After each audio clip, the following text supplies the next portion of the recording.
So what did you think about Amy's her sexual assault story? Her sexual assault storyline, I feel like it opened my eyes to a lot of stuff that women go through that I don't really like. Not that I don't acknowledge, but I personally don't go through. What about you? I think, well, it didn't really. It just, I love the way it was. It didn't have to be penetration for it to be, considered sexual assault. I love that. And it shows you about just like the mental part of it. Like, she was scared to take the bus. She had to walk like. Yeah, I like that it showed her anxiety and stuff like that, and she was the fact scared that she to was like do walking anything everywhere. with her boyfriend and with Kyle, and that's why I really liked their relationship, because he didn't force anything on her. He also wanted to talk about it. Yeah, he wanted to find a root in what's going on. And ladies, that's the type of guy you should want.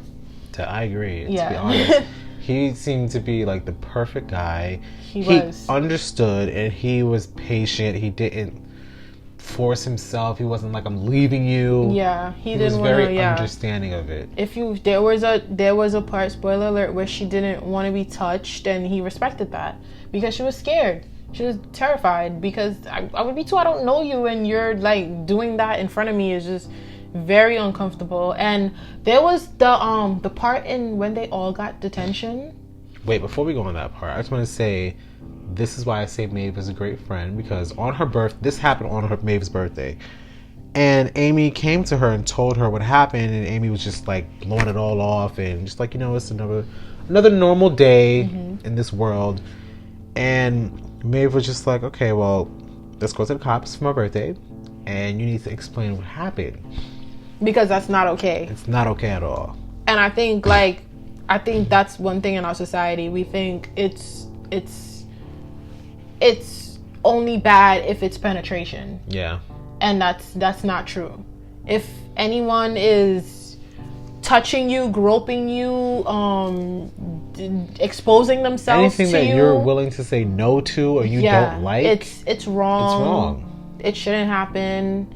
And I feel like it's just not okay. And a lot of women feel like they're just quiet about it. They don't want to mention it. They just want to sweep it under the rug. Men, to be honest. Yeah, and a lot of men don't even want to mention it at all, because it's so taboo in our society for a man to open up about his sexual assault. And I feel like people should seek help, talk to someone if you feel uncomfortable, if you feel like you can't go through your day, or you've just been a victim of sexual assault and sexual harassment, of course, as well. And because number one, this shit gotta stop. People should not be touching anyone uncomfortably, exposing themselves uncomfortably. If they just shouldn't, it's just, come on, don't touch me if I don't know you. I don't want to be touched. But there are some sick people out here, and we just have to take care of ourselves. Yeah, and there's back to what you were saying about the specific episode, the detention episode. Yeah, and all the girls really came together and they really spoke about their own stories. One of the girls said that, just talking to me while I'm I think I'm walking, and you feel like catcalling, and you feel the need to whistle at me or say something to me, and it's just I don't know you, leave me alone. And as a woman, you always experience that, no matter where you're from, because honestly, I feel like I hear so many stories about it, and I'm just like, damn, it's just, to me it would be just another story, but to you, I feel like you would connect and be like, shit. That's why with this episode, I didn't feel like it was being forced down my throat. I feel like it was just being shown that this shit happens. Just acknowledge that it happens. Exactly. I feel like for Ola's character, when she was she's just walking home, and then I think that's the one you talking about, the catcalling. Yeah. And then she was being followed, and then he stopped following her once he saw her father. And it's you have to see a male figure in order for you to stop. Then you're doing something wrong. Right, and it's she felt damn, I need to protect myself, but she couldn't. She needed her dad to be there. Yeah. And it's just so terrible when you need your father or your brother or somebody to come pick you up from somewhere, or you gotta call them on the phone and be like, can you just be on the phone with me? Even when oh my god, I forgot her name, but she was with her friend, and the guy just touched her boob. It was just like he just grabbed her boob. Olivia.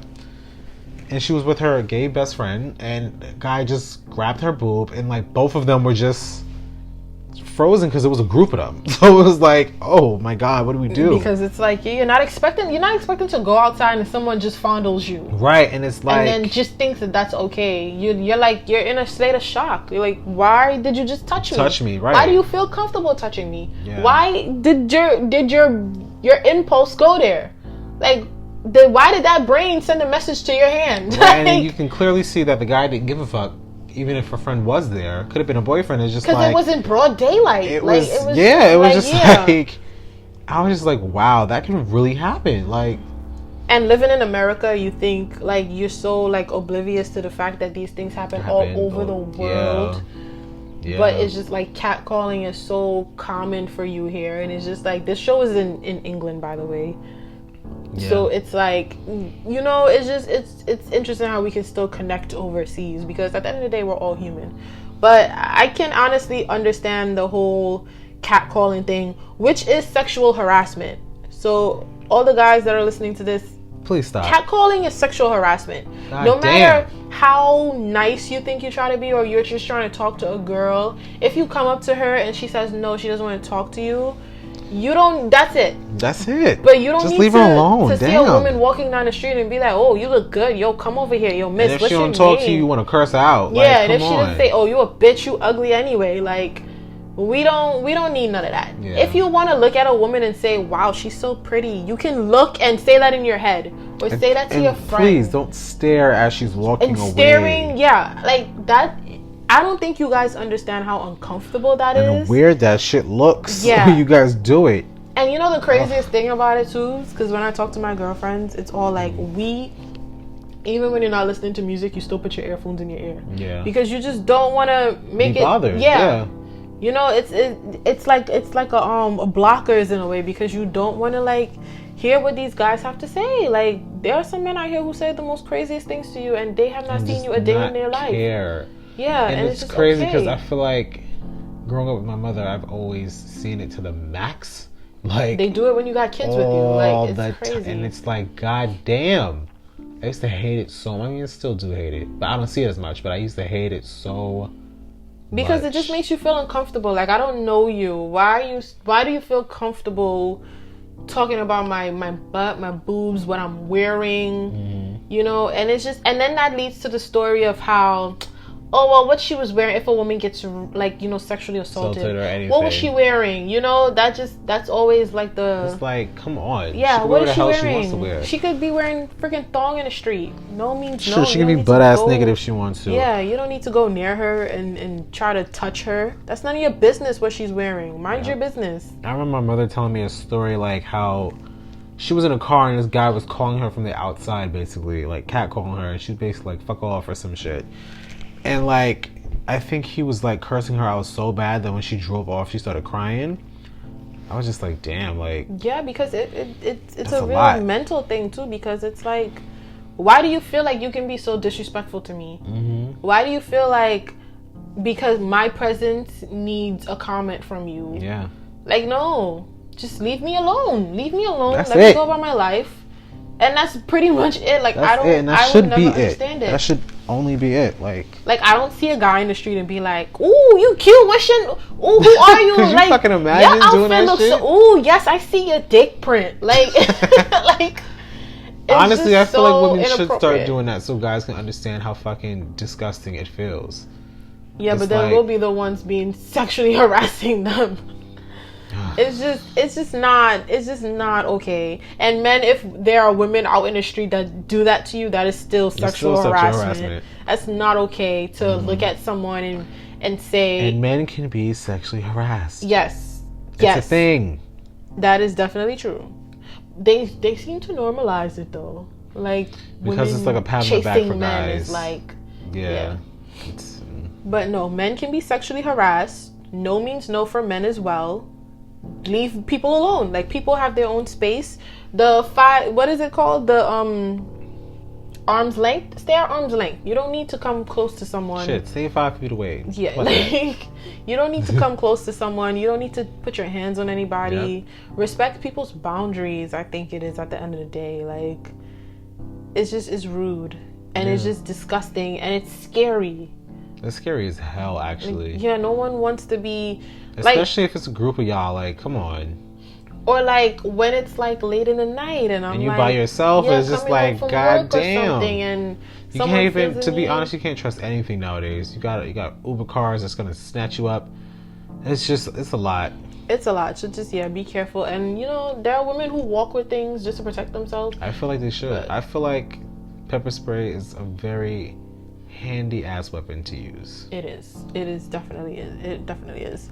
I feel like, listen, whatever you need to protect yourself and to feel safe and comfortable walking outside in your own neighborhood, which is insane. Right. But in your own build, even if you're in a hallway in your building, it's like you can be going up the steps. Anything can happen. It's like, come on. And if you're a guy and you witness it, can you please stop it? Yeah, man. Can you? That's when you can jump in. Yeah, because we're not saying all men do this, but like, not all men. If you see that your friend is calling a woman just shut it down inappropriately, just be like, hey, listen, man, you don't have to do that, because you can fix that. You don't have to do that. You don't have to. This woman clearly doesn't want to be bothered. You can leave her alone. Just don't be afraid to tell your friend, hey, like, you're overstepping. I think that's a good thing. But yeah, back to sex education. I thought Amy's storyline was definitely something to remember. It stuck with me, so I just wanted to really talk about that. Yeah, and I think that scene when they were in the library and the girls were all talking sharing about their own experiences. And the thing that was crazy to me is like they were all teenagers. Yeah. So one of them was just a little girl. Yeah. Yeah. So it shows you like this doesn't just happen to grown women. This also happens to young girls. All ages. Yeah, you got to protect the young girls, man, because we can't it's just not okay. Like it was, but that scene was very powerful. It was powerful. It was eye opening for me. Even I was just like, holy crap! Like this thing really happens everywhere. Like it happens everywhere. It does. And some people keep it a secret because they're scared. To me it seems like none of the girls told their parents. Because how do you? It's so hard to articulate something like that. That's true. Imagine even Amy, when her mother was asking her like, how was your day? She just kept it to herself and didn't say anything. You don't know honestly, what to say. Didn't even tell her best friend how she was feeling. I think because you're still kind of like shocked like something like that would happen. Yeah, that's true. You're just like, wow, like I can't believe this really. That's why I'm so happy they put it in there and they made it feel real. Yeah, they definitely did make it feel real. And like I said, it didn't have to be penetration to be sexual assault. And that's what I love the most, because sexual assault we always think that, it's just one thing, forceful activity, but no, it's different things that could be sexual assault that could be in that category. So it doesn't have to be penetration alone. Yeah. But yeah, I thought that was great. I absolutely love that storyline, to be honest. Well, that is all we have for today. Thank you for listening.